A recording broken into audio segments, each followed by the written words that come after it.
Hello, my name is Maureen Robertson, and I'm the editor of VO Voices, a newsletter which we publish 4 times per season.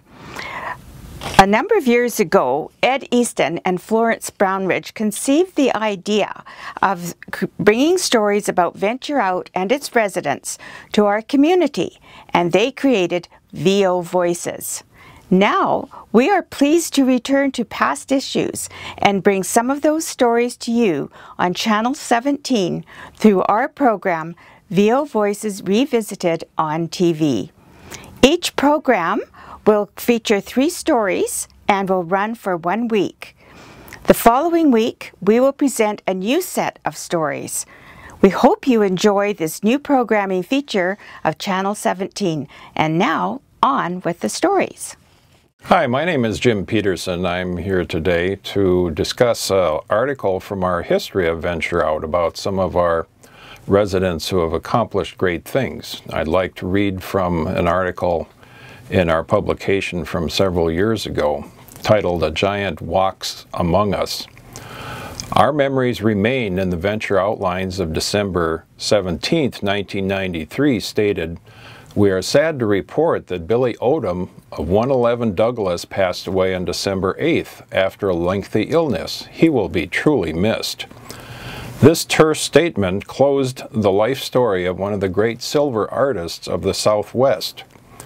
A Texas lawman for most of his adult life, Billy retired to Arizona where he soon struck silver.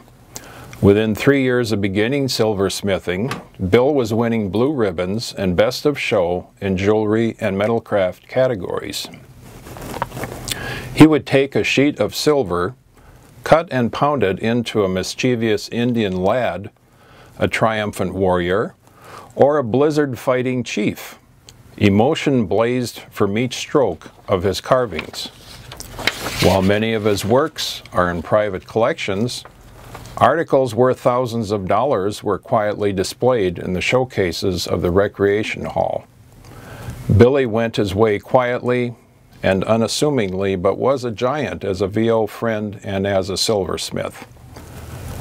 Now, how many more accomplished artists, humanitarians, or people of great social worth walk the streets of Venture Out unheralded, unnoticed, and unacclaimed in our time? And today, we will visit the beginnings of the Social Board. In 1996, Florence Brown wrote an editorial describing its inception, simply entitled, "Social Board Begins." Gulf Oil used 2 advisory committees to involve lot owners in the park's activities. These advisory bodies had no responsibility for funds. In 1977, a Gulf Oil audit revealed that the recreation funds had never been audited or reported to the IRS. "This problem landed on us like a bombshell," said Worth Jackson, chairman of the Lot Owners Committee. The accountant estimated that we owed $20,000 to $30,000 in back taxes and penalties.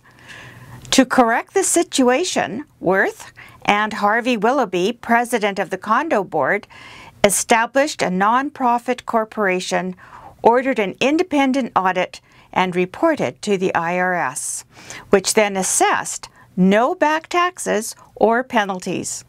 The membership approved the new social board December 1977 and elected directors who named Worth Jackson president, integrating the social board into the system, spelling out its contractual relationship to the condo board required skillful leadership.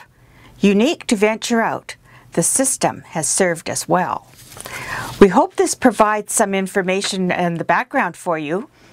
In addition, in 1994, Rick Paler, then president of the social board, was asked questions about the role of the social board by Florence, and these are his responses. So for the first question, what is the relationship between the condominium board and the social board? The Social Board of Venture Out of Mesa was incorporated in 1977 to work with the Condominium Association in planning and providing recreational activities. The Condominium Association assigns to the Social Board all revenues generated by those activities. The Social Board purchases equipment, supplies, and provides an operating reserve. And question 2, what are the annual total revenues and expenditures managed by the Social Board? And what are some of the major revenues and expenses? Using fiscal 1993 as a representative example, our revenue was about $118,000.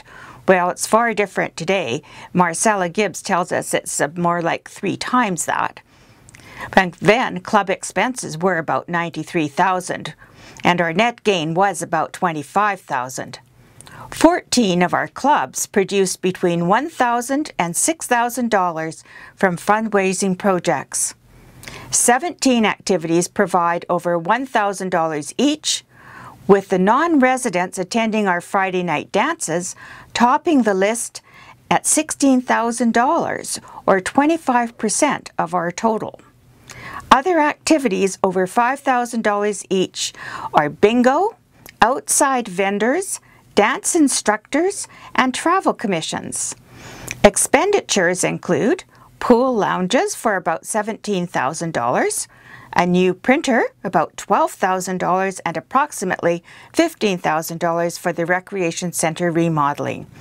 And the final question, how does the Social Board identify and analyze issues, and are any operational changes planned for the near future? Each Social Board director, as liaison to about 6 clubs, is alerted to their concerns and issues, which are researched and brought to the full board for discussion and determination. In some cases, issues are forwarded to the Condominium Board for a final decision. In closing, I would like to respond to some of the concerns expressed by owners when they see these funds we have in reserves. These reserves will be drawn down by about $20,000 throughout the current season. Our responsibility, in my judgment, is the timely replacement of equipment, provide funds for upgrading and enhancing our club facilities, and continue to identify new opportunities such as new clubs and activities that ensure we fulfill our charter as your social board. So as you can see, the social board is responsible for significant resources and activities within the park. The major change, of course, is in the financial areas. However, their role remains as set out in their charter in 1977, 38 years ago. Hello, I'm Marian Thiessen, and I'm here today to share another article from the early days of Venture Out Voices. The article I've chosen for today gives some background as to the relationship of our condominium association with the city of Mesa and how it impacts the buildings that we want to create here.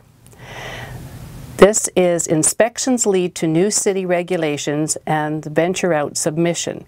It was published in November 22nd, 1996. In December 1995, the City of Mesa building inspectors began investigating RV and mobile home parks in Mesa to see if they were out of compliance with the city's regulations and rules, as claimed by some of the park residents. For many years, Venture Out has employed building inspectors who have attempted to keep our park in compliance with the City of Mesa rules.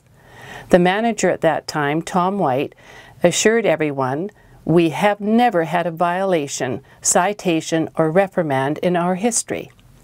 However, the city inspector did turn up several minor infractions.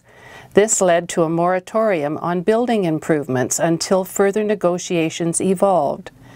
Tom Mattingly, the building inspection superintendent for the city, was invited to inspect our park and agreed to review building applications on an individual basis thereafter.